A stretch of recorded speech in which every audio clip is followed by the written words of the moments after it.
Thank you.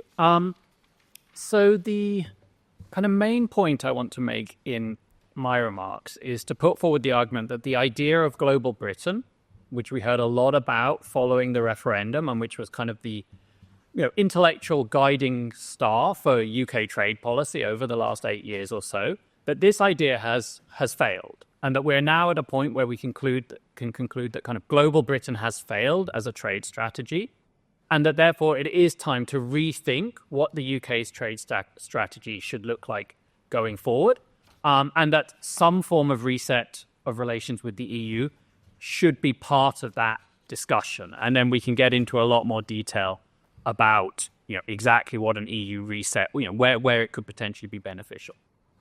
Okay, so why do I say global Britain has failed? Right. Let's start by reminding ourselves what the idea of global Britain was. It was the idea that outside the EU, the UK would be able to kind of reorient its trade towards the rest of the world, and that this would unleash British trade to kind of become a global trading superpower.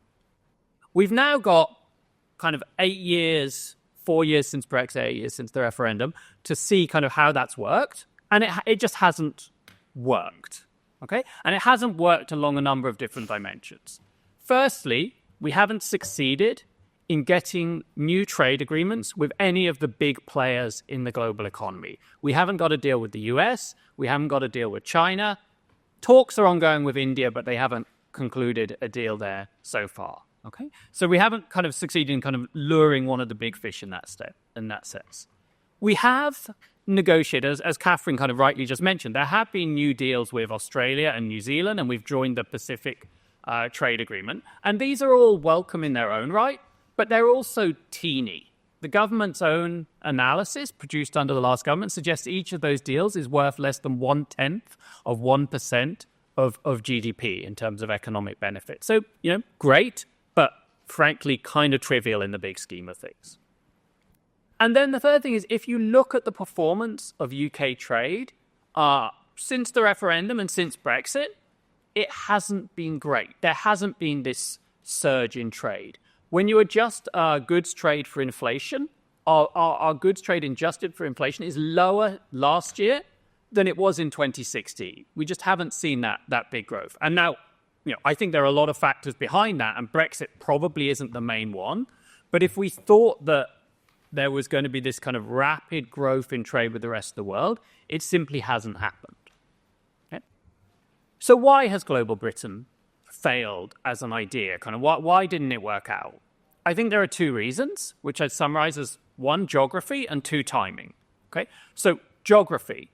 The closest thing there is to kind of a law of economics is that you trade more with countries that are closer to you and that are really big. Right? This is what economists refer to as gravity models of trade, and they're really important. And the EU is a big market, very close to the UK, so the EU is always going to be the UK's biggest trading partner.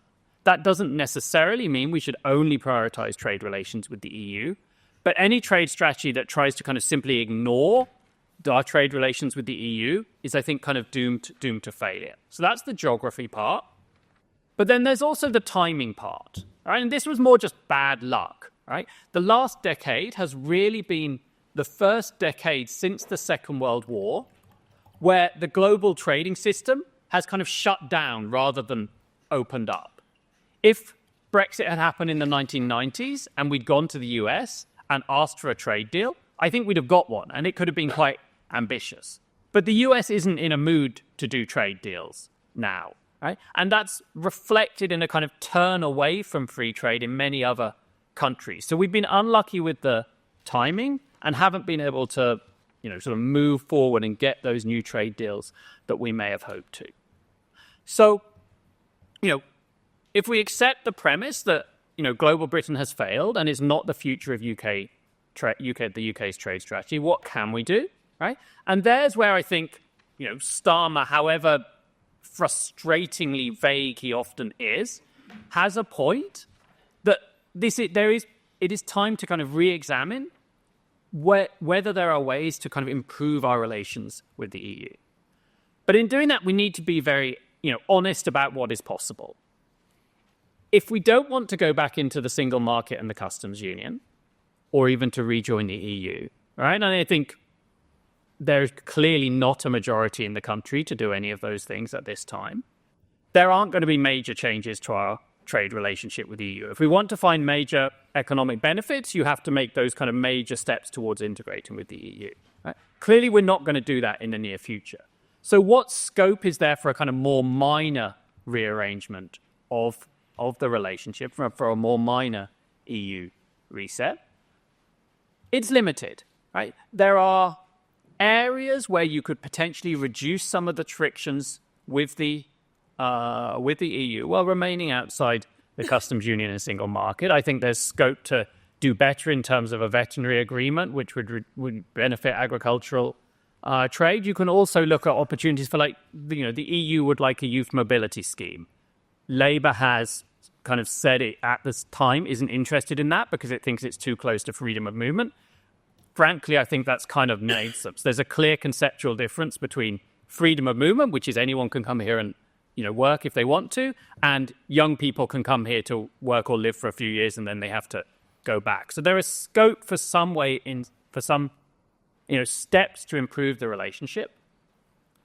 And then final thing I would say is there is also scope to keep trade costs down by not diverging further in cases when it's not in the UK's interest. And here I think I would actually agree with a lot of what Catherine said, which is that outside the EU, we are free to set our own regulations. And there's a trade-off between being able to tailor regulations to the UK's specific needs. And Catherine gave some great examples of where we can potentially do this. But also, the more you diverge from the EU, the harder it is to trade with the EU. So you've got to kind of do that cost-benefit trade-off when you're thinking about designing the UK's regulatory architecture. And I think that should be part of the reset as well. Thank you.